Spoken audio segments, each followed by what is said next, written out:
Today I'm going to talk about women in the prison system, particularly mothers. I want to discuss some of the statistics, what it can be like to be pregnant in prison, the impact that being in prison can have on the relationship between mothers and their children. I'm also going to discuss the financial effects that being in prison can have on families, and then who benefits from the prison system. And then I will end with some ways that I think the prison system can improve the relationship between mothers and their children. 106,000 women are in prison in the United States, and 109,100 women are in jail. There are definitely some racial disparities in the prison system. In 2014, the imprisonment of African Americans was twice that of white women, and the imprisonment of Hispanic women was 1.2 times higher than that of white women in prison. There's a clear inequality among the races that are in prison. The intersectionality of women doesn't stop with race.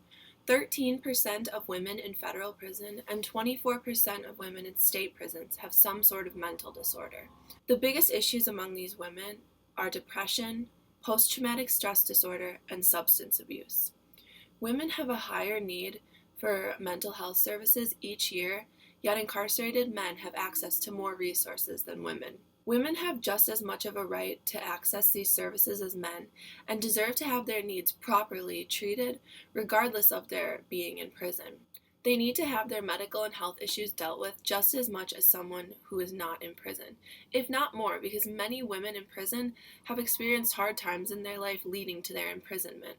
Receiving the proper services is not only the right thing to do, but could also be beneficial in getting them back on the right track. Between the differences in race and mental health, you can see that the intersectionality of women definitely comes into play in prison.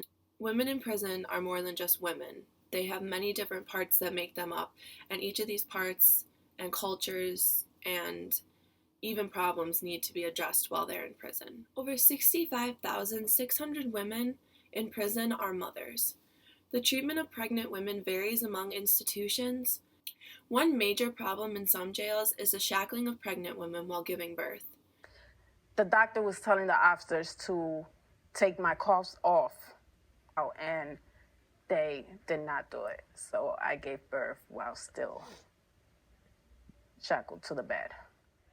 It was difficult because as I'm trying to lift my body up to push my daughter out, I can't even lift my body up. I can't even push correct because the cuffs keeps closing in on my hand and keeps turning. So it kind of cuts you and it swells your hand up, and it hurts to not be able to touch your child's face. Hold your child with one hand and touch the face. Really look at your child in the eye and show your child the love here. And you can't, because the officers are either rushing or you can't concentrate on holding your child because your hand hurts. The practice of shackling imprisoned women while giving birth is continued in many places, even though it goes against the Eighth Amendment's cruel and unusual aspect. 21 states currently have anti-shackling laws, but not all provide comprehensive protection against shackling. 31 states do not require input from medical staff when determining whether restraints will be used. And 6 states have neither laws nor policies that regulate the use of restraints on incarcerated pregnant women. People that support shackling claim that it's needed because the women are in prison and are potentially dangerous and may try to escape. However, in places where anti-shackling laws have been put in place, there have been no reports of women trying to escape while giving birth. Birth is so strenuous, and mentally and physically, that women are not likely to try and leave during such a challenging time. I think that for people who are concerned that the woman may try to escape or there's a problem, then they could have a guard in the room or outside the room or many other options. Along with the pain and difficulty that it can bring simply just trying to give birth, shackles can take away from the intimate moment and maybe even the limited time that the mother already has with their infant, and they need to be taken away so that they can simply have what short hours they may have with their child shackle-free. More than 2/3 of incarcerated women have children under the age of 18, and only 9% of these women will ever get to be visited by their children while they're incarcerated, due to a number of reasons such as distance between the child and the mother, costs of getting there or even visiting, and then even a lack of custody. And it's estimated that 1.3 million minor children have a mother who is under correctional supervision, and more than 250,000 minors children have mother in jail or prison. Only 9 states have prison nurseries for mothers to stay with their children. If there's no nursery, then the mother has to find someone else to take care of the child while they're in prison, or they'll go to foster care. 79% of children whose mothers are incarcerated are raised by an extended family member. Due to the Adoption and Safe Family Acts of 1997, it states that if a child is left in foster care for 15 months due to their mother's sentence, then the mother will lose custody of the child.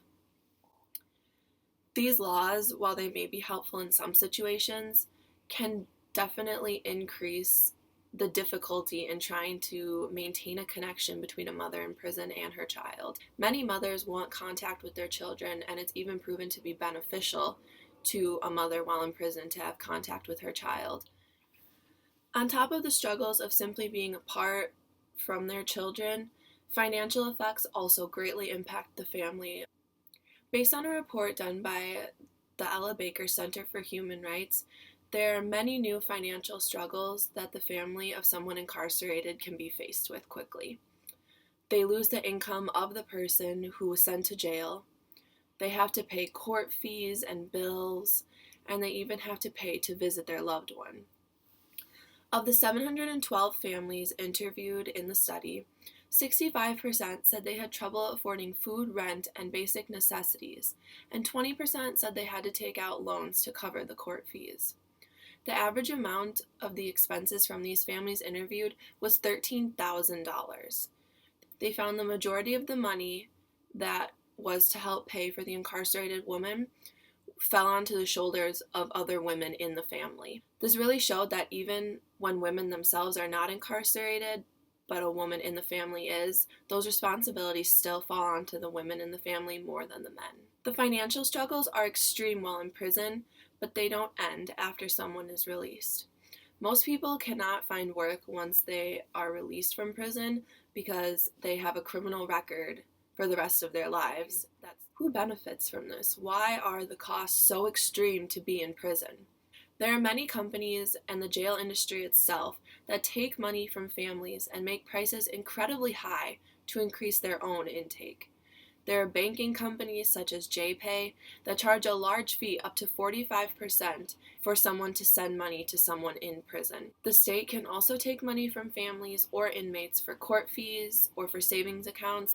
Companies are making profits while others are simply suffering to stay afloat. Families tend to go to these extreme costs because there's no other way for them to send a family member money, visit the family member, contact the family member. These systems make things even more difficult for families and cause even more financial stress. They are hurting the people who are not even incarcerated more than the person in prison by causing such a financial strain for families on the outside. Along with the struggles, the cost can even detract people from visiting because of the fact that they can't afford to visit. They're also decreasing family bonding because many people cannot afford the cost of visits. And I don't understand why a company or prison industries who are trying to rehabilitate or keep people in a place to get them back on the right track who may have broken a law, but keeping their family away from them due to extreme costs definitely, to me, does not seem like a way to help get someone connected with the world again or back on the right track.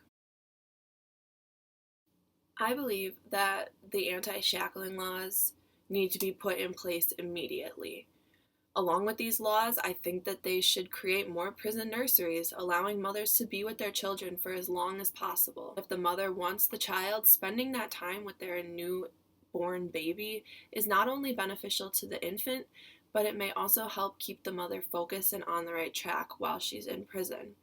There definitely needs to be a decrease in visitation fees, and have some sort of transportation provided to children who are too far away from their mothers. These options can help increase visitation and decrease the loss of time spent between a mother and her children.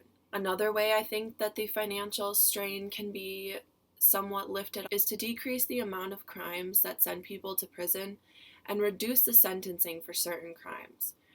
I also believe that to help with the financial strain once the person is released from prison is to remove the prior criminal history from applications. This would allow people to have a fresh start that is supposedly supposed to happen once they've done their time. And removing these criminal histories from their applications could give them that chance that they need to get back on their feet.